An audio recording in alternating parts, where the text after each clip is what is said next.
آرزو بیٹا آپ کو پتہ ہے نا دانیال کو الرجی ہے، اس سے خیر اب حساب برابر ہو گیا ہوگا۔ آپ مجھ سے شکایت مت کرنا، میں تمہیں نہیں بچاؤں گی۔ نور بیگم ہاتھ کھڑا کرتے بولی۔ آرزو نے معصوم سی شکل بنا کر اسے دیکھا۔ بڑی امی پلیز، ان کے پاس جاتی ان کے گرد بازو پھیلائے بولی نور بیگم نے افسوس سے اس کے سر پر چپت لگائی۔ اچھا جاؤ کمرے میں چلی جاؤ اور باہر مت نکلنا۔ اب نور بیگم اس سے الگ ہوتے بولی تو وہ ان کے غالبہ بوسہ دیتے اندر اپنے کمرے کے جانب باقی لیزے نے افسوس سے سر ہلایا۔ امی دانیال نہیں بخشے گا اسے، لیزے نے فکر مندی سے کہا تو نور بیگم کندھے جھکا گئی۔ وہ دونوں ہی وہاں سے چلی گئی تھی لیکن لیزے کی بات بھی سچ تھی۔ دانیال آرزو کو ہرگز نہیں بخشے گا۔ شام کا وقت تھا اور آرزو کمفرٹر تانے سب کچھ بلائے سونے میں مگن تھی، جیسے اس نے کچھ کیا ہی نہ ہو، جیسے اسے کسی کا سامنا کرنا ہی نہ ہو۔ ویسے بھی آرزوہان کو نیند بہت پیاری تھی، بقول اس کے نیند ہے تو جہاں ہے مزے سے خواب ہر کچھ کے مزے لیتے وہ چہرے پر مسکراہٹ سجائے سو رہی تھی جیسے کوئی بہت ہی خوبصورت خواب دیکھ رہی ہو۔ سیلاب آ گیا، بچاؤ مجھے سیلاب۔ اچانک وہ ہڑبڑا کر اٹھی تھی، گہرے گہرے سانس لیتے ادھر ادھر دیکھا اور پھر خود پر نظر ڈالے۔ کمفرٹر بیگ چکا تھا، شکر تھا اس کے کپڑے اتنے گیلے نہیں ہوئے تھے۔ اس نے سر اٹھا کر دیکھا اور پھر وہ خوف سے آنکھیں پھیلائے گلاس ہاتھ میں پکڑے دانیال کو دیکھنے لگی تھی جو سرخ ناک اور سرخ ہوتی آنکھوں کے ساتھ اسے گھور رہا تھا۔ آرزو کے گلے میں گلٹی برق ابھر کر معدوم ہوئی۔ ہائے منحوس ماری آرزو، دروازہ کیسے لگانا بھول گئی تو، کالا منہ تیرے نیلے پیر۔ وہ سامنے کھڑے دانیال کو دیکھتے دل میں سوچ کر رہ گئی۔ دانیال ٹکڑوں میں اس کا نام ادا کرتے وہ بیٹھ کے دوسری سائڈ سے جیسے ہی اترنے لگی۔ دانیال نے پھرتی سے اس کا بازو تو پوچھا، بہت شوق ہے تمہیں دوسروں کو تکلیف دینے کا؟ اسے کھینچتے وہ جھٹکے سے بیٹھ سے اتر گیا۔ آرزو نے اپنے بازو پر اس کی چبھتی سلگتی انگلیاں بے بس ہوتی محسوس کی۔ دانیال وہ آرزو سے کچھ بولا ہی نہ گیا، وہ جبڑے بینچے اسے شرربار نظر سے گھور رہا تھا۔ تم اپنی حد بھولتی جا رہی ہو، تمہاری ہمت کیسی ہوئی میرے کمرے میں میری اجازت کے بغیر دوسری بار انٹری کرنے کی؟ کیسی ہمت ہوئی تمہاری میری الماری کو ہاتھ لگانے کی؟ دل کر رہا ہے تمہارے ہاتھ کاٹ دوں۔ وہ غصے سے پھنکارا۔ اس کے لاوا اگلتے لہجے نے آرزو کو سہما کر رکھ دیا۔ دانیال نے شدت سے اس کا بازو پکڑے اسے اپنے ساتھ کھینچنے لگا تھا۔ دانیال سوری، اسے اس قدر غصے میں دیکھ آرزو لڑکھڑا کر بولی، اس کے جسم میں سنسی سی دوڑ گئی تھی۔ دانیال ہاتھ چھوڑو میرا۔ وہ اس کے ساتھ گرفت سے اپنا ہاتھ چھڑوا لینا چاہتی تھی مگر دانیال کی گرفت بہت سخت تھی، لوہے کی مانند۔ دانیال نے پلٹ کر گہراتی نظروں سے اسے دیکھا۔ اس کی کن پٹیوں کی رگیں بری طرح سلگتی پھولنے لگی تھی۔ کندھے پر ڈالی مردانہ شال اتار کر اس نے آرزو کے بغیر دوپٹے کے وجود پر پھیلا دی۔ آرزو نے شرمندگی سے اسے دیکھا۔ وہ واپس اسے کھینچتا اپنے روم میں لے آیا تھا۔ واش روم کی جانب بڑھتے اس کے قدموں نے آرزو کے رونگٹے کھڑے کیے تھے۔ اسے بے اختیار ہی سرد پانی یاد آ گیا، کپ کپی سی وجود میں سمانے لگی تھی۔ دانیال نے اسے واش روم کے فرش پر پٹھا۔ آرزو نے لب بینچوں سے سر اٹھا کر دیکھا تھا۔ ضدی خودسر لڑکی میں غصے کی لہر ابھرنے لگی تھی۔ وہ ضبط سے لب مزید بینچ کی۔ یہ تم نے خراب کیے ہیں نا تو تم ہی ٹھیک کرو گی۔ دانیال نے مٹھیاں بینتے فرش پر بڑے کپڑوں کی طرف اشارہ کیا تھا۔ آرزو نے پلٹ کر اس کے کپڑوں کی طرف دیکھا۔ تمہاری ہوش فہمی ہے، یہ میں نہیں دھونے والی یہ سب۔ آرزو کھڑے ہوتے تہلکا بولی، جس پر دانیال نے لکھوں رنگ آنکھوں سے اس کے وجود کو گھورا۔ شرافت سے انہیں دو، پھر انہیں پریس کرو اور میرے کمرے میں رکھ کر جاؤ ورنہ میں تمہارے ہاتھ توڑ دوں گا۔ دانیال اس کا بازو دبوچے غرایا تھا۔ آرزو نے پھیلتی آنکھوں سے اس کے تپتے سلگتے چہرے کو ملاحظہ کیا۔ ہرگز نہیں۔ تنزیہ ہنستے وہ دانیال کو آگ لگا گئی تھی۔ دانیال نے شعلہ بار آنکھوں سے اس کی مسکراہٹ کو دیکھا۔ ٹھیک ہے، یہی بند ہوگی جتنی دیر تم یہ سب دو نہیں دیتی۔ وہ لب ایک دوسرے میں سختی سے پیوست کرتے باہر بڑھ گیا۔ آرزو اس کے پیچھے لپکی جب وہ باہر سے واش روم کا دروازہ لاکار گیا۔ دانیال دروازہ کھولے، تمہیں میں نوکر نظر آ رہی ہوں؟ آرزو کپڑوں کو دیکھتی چیخی باہر۔ وہ بیڈ پر بیٹھے غصے سے پاؤں جلاتے غصہ قابو کرنے کی کوشش کر رہا تھا۔ آدھا گھنٹہ گزر گیا۔ اندر بیٹھی آرزو نے گہرا سانس بھرتے بند دروازے کو گھورا۔ ظاہر ہو تم، وہ بلند آواز میں چیخی اور ایک شر اٹھا کر اسے دھونے لگی تھی۔ ایک آنسو ٹوٹ کر اس کی آنکھوں سے بہا۔ آرزو خان نے آہستہ آہستہ کرتے بڑی مشکل سے جیسے تیسے سارے کپڑے دھو دیے۔ آج اسے پتہ چلا تھا کام کرنا کتنا مشکل ہوتا ہے۔ بار بار آنکھوں سے آنسو بہنے لگے۔ جب ڈیڈ آئیں گے میں انہیں بتاؤں گی، تمہارا جاہل آدمی، بڈھے کہیں گے۔ آرزو بچوں کی طرح روتے ایک ہاتھ سے آنکھیں صاف کرتے بولی اور پھر آخری شرٹ نچوڑ کر رکھی اس کے وجود پر لپٹی دانیال کی شال بھی کناروں سے بھیگ گئی تھی۔ بکھرے بالوں میں آرزو نے چھوٹے سے شیشے میں اپنا جائزہ لیا۔ کیسے کام والی بنا دیا مجھے، کالا منہ ہو تمہارا جاہل، سو کرتے وہ بال پیچھے کرتی بولی۔ وہ دروازے کی جانب بڑھی۔ دو دیے ہیں تمہارے کپڑے، آپ پھیلانے ہیں، باہر نکالو مجھے۔ وہ ضبط کر بولی، اگر کچھ الٹا سیدھا بولتی تو کیا پتا وہ باہر ہی نہ نکالتا۔ کلک کی آواز سے دروازہ کھلے، دانیال نے دھلے ہوئے کپڑوں کو دیکھا اور پھر نام آنکھوں لیے کھڑی آرزو کو جو ضبط کرنے کے چکروں میں سرخ چہرہ لیے اسے دیکھ رہی تھی۔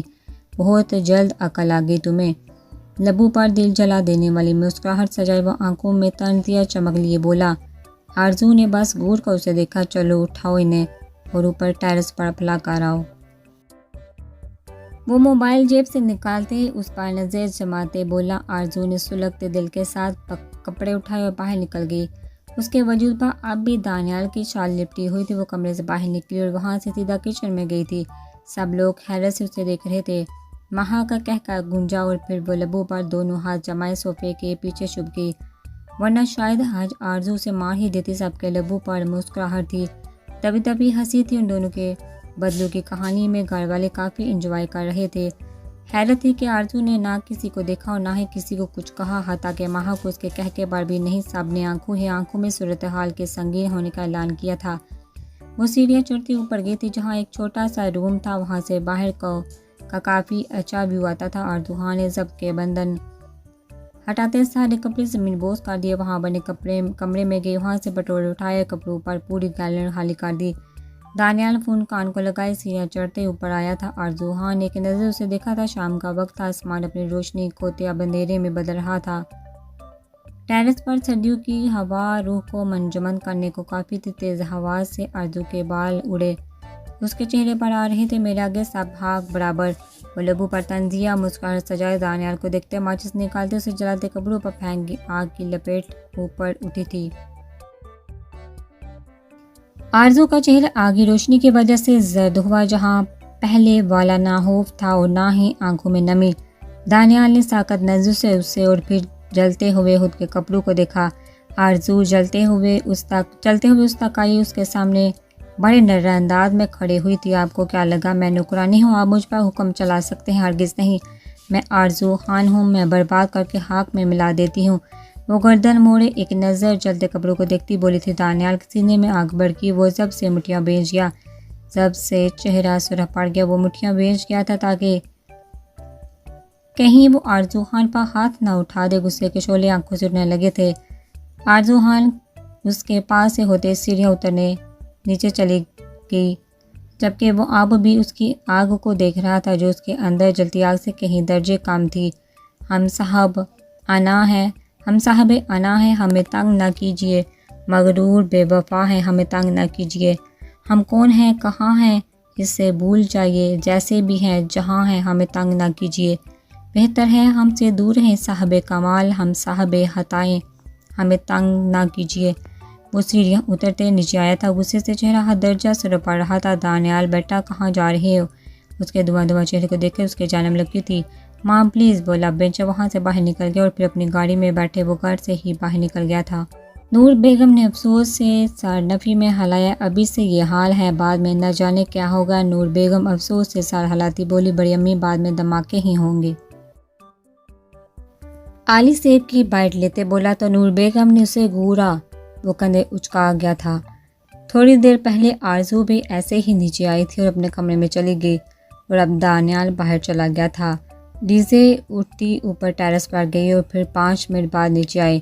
آرزو نے دانیال کے سارے کپڑے جلا دیے، لیزے خود حیرت سے بولی۔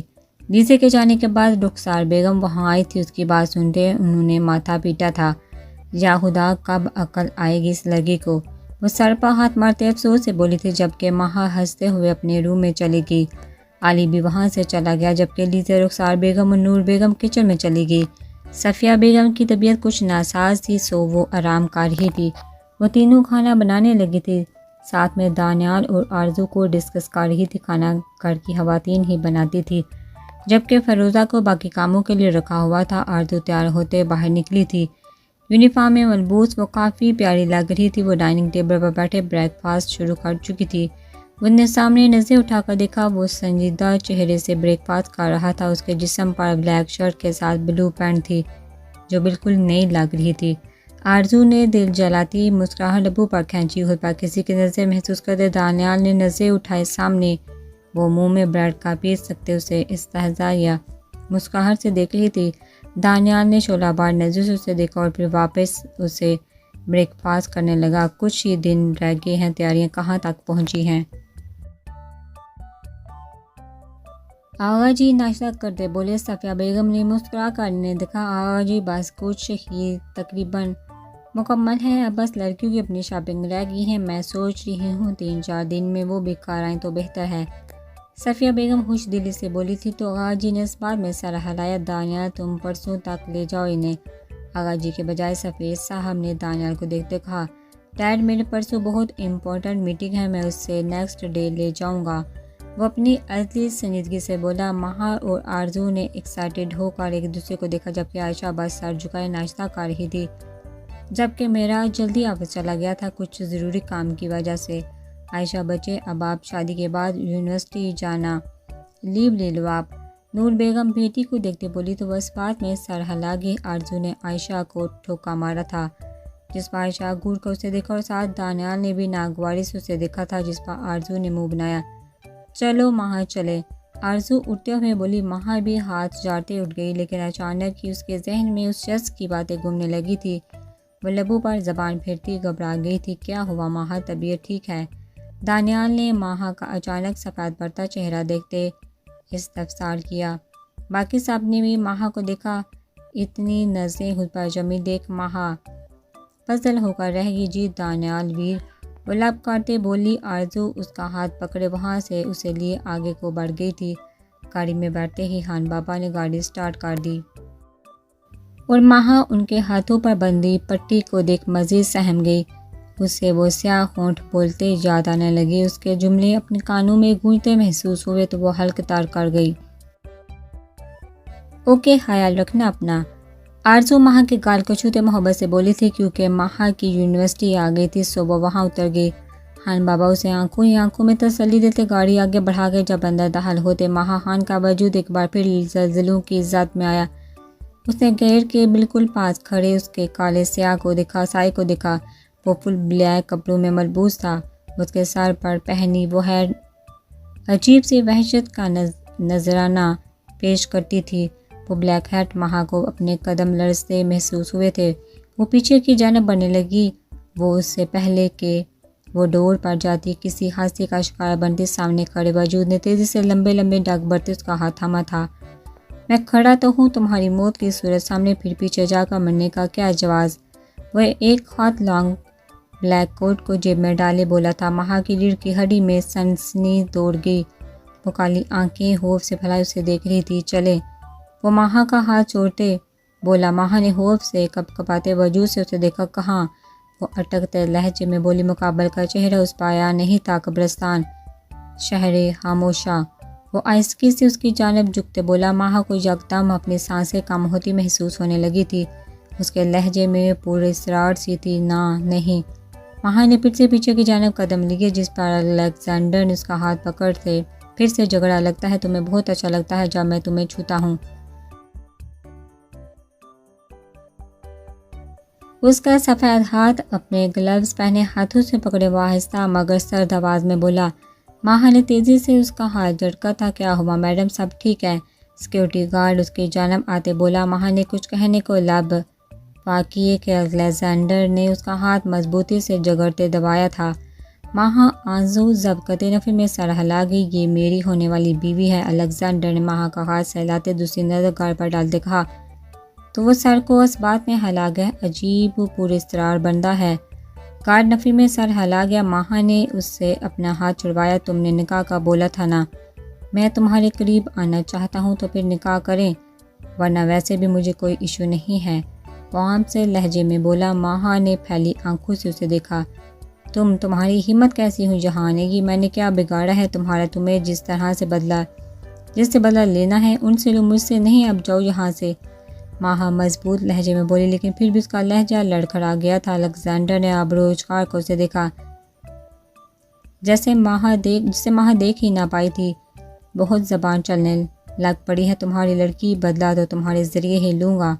وہ شرافت سے، کل 10 بجے مجھے ادھر ملنا، میں لینے آؤں گا تمہیں، ورنہ میں تمہارے گھر بھی آ سکتا ہوں، اور پھر وہ کروں گا کہ پورے محلے، کیا پورے شہر میں تم منہ چھپاتی پھرو گی۔ وہ سرد برفیلے لہجے میں بولتا ماہا کو لرزا گیا تھا۔ ماہا نے سہمتی نظر سے اسے دیکھا۔ وہ سٹی بجاتا وہاں سے آگے کو بڑھ گیا، جبکہ ماہا جیسے ساکت سی وہیں کھڑی رہ گئی۔ اس کا جسم شال ہونے لگا اور دماغ مؤ پھوڑنے کو تھا۔ سب بتاتی آنکھوں سے آنسو ٹور کر گرا۔ اچانک اس کا موبائل فون بجا تھا۔ اس نے موبائل بیگ سے نکالتے اسکرین کو دیکھا۔ مجھ سے بھاگنے کی یا کسی کو کچھ بھی بتانے کی عوض میں تمہارے منہ سے نکلے ہر لفظ پر تمہارے گھر کے ایک فرد کی جان تحفے میں لوں گا۔ ویسے مجھے تحائف زیادہ پسند نہیں، امید ہے تم میری پسند کا خیال رکھو گی۔ دل دہلا دینے والے میسج تھا۔ ماہا نے بے ساختہ دل پر ہاتھ رکھا تھا۔ وہ کئی لمحے اسکرین کو گھورتی رہی تھی۔ اس کا سانس اکھڑنے لگا تھا۔ اس نے ہان بابا کو کال کی تاکہ وہ گھر جا سکے، کیونکہ اتنی زیادہ شدید خوف میں وہ یونیورسٹی تو ہرگز نہیں جا سکتی تھی۔ تھوڑی دیر میں ہان بابا واپس آئے۔ وہ چپ چاپ گاڑی میں بیٹھ گئی، تہت کے ساتھ ٹیک لگائے۔ وجود کے لبوں پر آج دوسری بار مسکراہٹ ابھری اور آنکھوں میں شفقت بھری چمک۔ ماہا نے کھڑکی سے دیکھا اور اسے تہت کے ساتھ کھڑے دیکھ وہ سانس رک گئی۔ اس کی آنکھیں پھیل گئی۔ گاڑی دور ہوتی جا رہی تھی اور اس کا وجود بھی، لیکن اس شخص کی باتیں، وہ باتیں ماہا جمشید خان کو اپنی قید میں لے رہی تھی۔ یار آرزو، کہاں غائب تھی تم؟ بریک ٹائم میں بیٹھے مروہ نے آرزو کو ہفکی سے دیکھتے پوچھا۔ تمہارے اس کرش نے جینا حرام کر دیا تھا، ایسا کرو اٹھا کر لے جاؤ اسے، ہمیں نہیں چاہیے۔ آرزو لیز کھاتے بولی۔ اس کے لہجے میں بیزاریت تھی اور مروہ اس کی بات سنتے ہنس دی۔ پاگل، کل تم نے اتنی امپورٹنٹ انفارمیشن مس کر دی، مروہ ایکسائٹڈ سی بولی تھی۔ آرزو نے ابرو اچکا کر پوچھا، ساتھ لیز منہ میں رکھا۔ ہائے، پرسوں سے نہ ہمارے کالج میں کمپٹیشن ہو رہے ہیں یار، ہمارا کالج ایسے میزبان ہوگا، ہم لوگ حصہ لیں گے اور پاس کے کالج کے اسٹوڈنٹ بھی آئیں گے ٹیم کی صورت۔ مروہ ہاتھ آگے کرتی بولی کہ آرزو اس کے ہاتھ پر ہاتھ مار سکے، جبکہ آرزو نے کوفہ سے منہ بکارا۔ تو آرزو آنکھیں گھماتے بولی۔ تو مروہ نے اسے گھورا۔ کیا مطلب؟ تو یار موبائل لے کر آنے کی اجازت بھی ہے اور ساتھ پاس والے کالج سے ٹیم آئے گی، تمہیں تو پتہ ہے وہاں کو کلاسز ہوتی ہیں۔ مروہ ہنسی دباتے بولی۔ موبائل کا سن آرزو بھی پرجوش ہوئی تھی۔ سچ آرزو؟ لیز کو چھوڑے اب مروہ کو دیکھتی بولی۔ ہاں نا یار، میں کسی کمپٹیشن میں حصہ نہیں لے رہی، آرام سے انجوائے کروں گی۔ مروہ چمکتی آنکھوں سے اسے دیکھنے لگی۔ ہائے، میں تو موبائل لے کر آنا چاہتی تھی شروع سے یار، کالج میں پکس لینے کا کتنا مزہ آتا ہے۔ آرزو اٹھتے ہوئے بولی۔ مروہ نے بھی اس بات میں سر ہلایا۔ کیا بتاؤ، ہاں تمہیں کوئی پسند کرے؟ مروہ نے منہ پر ہاتھ جمائے کہا، جس پر آرزو نے اسے گھورتے ہوئے دیکھا اور پھر ہنس دی۔ پاگل، ابھی کالج کلیئر نہیں ہوا اور تجھے پسند کی باتیں سوچ رہی ہیں، تم اپنی نظریں قابو میں رکھنا ورنہ میں اشر بھائی کو بتا دوں گی۔ آرزو منہ بناتے اسے وارننگ دیتی بولی تھی، جس پر مروہ نے اسے ہفکی سے دیکھتے اس بات میں سر ہلایا تھا اور دونوں اپنی کلاس میں انٹر کر گئی، کیونکہ بریک ختم ہو چکی تھی اور اب انہیں پڑھنا تھا اور چھٹی کے وقت تک آرزو کا منہ پھول گیا۔ مروہ اسے دیکھتے ہنس رہی تھی، لیکن اسے خود بھی ٹینشن تھی، کیونکہ سر نے اٹھا کر 2 چیپٹر فزکس کے دے دیے تھے اور آرزو کو اپنی ساری خوشی کونے میں نظر آئی، جبکہ ٹیسٹ کسی بری بلا کی طرح اس کے سر پر سوار ہان بابا کے آنے پر وہ گاڑی میں بیٹھی۔ 2 منٹ بعد ہی مروہ کی گاڑی بھی آ گئی تو وہ دونوں ہی ایک دوسرے کو ہاتھ ہلاتے خدا حافظ بولتی گھر کی طرف روانہ ہو گئی تھی۔ کیا ہوا ماہا، ٹھیک ہو تم؟ آرزو کالج سے آتی سیدھا اس کے کمرے میں داخل ہوتے بولی، کیونکہ ماہا صبح ہی گھر لوٹ آئی تھی اور طبیعت خرابی کا بہانہ بنا دیا تھا۔ ہاں بس طبیعت تھوڑی خراب ہے، ماہا لبوں پر زبان پھیرتے بولی تھی۔ آرزو نے اس کے خوف زدہ آنکھوں میں جھانکا۔ مجھے تو کچھ اور ہی لگ رہا ہے، تم مجھ سے کچھ پا تو نہیں رہی نا ماہا؟ آرزو نے آبرو اچکاتے استفسار کیا۔ ماہا نے غائب دماغی سے سر اٹھا کر اسے دیکھا تھا۔ کیوں؟ آ گئی ہو، یہاں جاؤ کپڑے چینج کرو، ہمیشہ شرارتیں ہی کرتی رہتی ہو تم، اٹھو چلو نکلو میرے روم سے۔ ماہا آرزو کا بازو پکڑے زبردستی اسے اپنے کمرے سے باہر نکالنے لگی، جبکہ آرزو منہ کھولے اس کی بے تکی سی باتیں سننے لگی تھی۔ لیکن ماہا یار میں نے کیا کیا ہے؟ آرزو آنکھیں پھاڑے اس کے چہرے کو دیکھتے بولی، جس نے دھکے دے کر آرزو کو کمرے سے باہر نکال دیا تھا اور اس کے منہ پر دروازہ بند کر لیا۔ اب آرزو بھی حیرت سے آنکھیں پھاڑے دروازہ بند دروازے کو دیکھ رہی تھی۔ پتہ نہیں کیا ہوا ہوگا، کیا ہو گیا ہے اسے؟ آرزو کندھے اچکاتے وہاں سے باہر نکلی، کیونکہ اس نے ٹیسٹ بھی تیار کرنا تھا۔ سو اپنا سر جھٹک گئی، کمرے میں جاتے وہ اپنی کتابیں اٹھائے باہر نکلی، اور اب آرزو خان پورے گھر میں چکر کاٹتے رٹا لگانے میں مصروف تھی۔ ویسے آرزو باجی رٹے سرکٹا علی صوفے پر بیٹھے بولا تو آرزو نے اسے گھوٹے منہ بنایا۔ تم منہ بند رکھو اپنا بدتمیز۔ آرزو منہ بگاڑتے بولی۔ علی کندھے اچکا گیا۔ کیوں لڑتی رہتی ہو ہر وقت؟ رخسار بیگم پیچھے سے آتی اسے ڈانٹنے لگی تھی۔ آرزو نے پلٹ کر ماں کو دیکھا۔ ماما یہ علی دیکھو کیا بول رہا ہے، پتہ نہیں اس گھر کے مکینوں کو مجھ سے کیا مسئلہ ہے، جلتے ہیں سب مجھ سے۔ آرزو نے ہنکارا بڑھتے بالوں کو پیچھے کی جانب جھٹکا۔ رخسار بیگم نے اسے غصہ افسوس سے گھورا۔ ایک وہ ہے سریل، پتہ نہیں کیا مسئلہ ہے اسے مجھ سے، چیک کروائیں ماما اسے ڈاکٹر سے، مجھے تو لگتا ہے اس کا اوپر والا خانہ خالی ہوگا۔ آرزو اپنے کن پٹی پر ہاتھ رکھتے اسے بجاتے بولی۔ رخسار بیگم نے غصے سے اسے آنکھیں دکھائی تھی۔ آرزو تمیز سے بات کرو۔ رخسار بیگم نے اس کے سر پر چپت رسید کرتے اسے گھر کا رہنے دے چھوٹی امی، بد دماغ لوگوں کے پاس کون سا دماغ ہے جو وہ تمیز سے بات کریں؟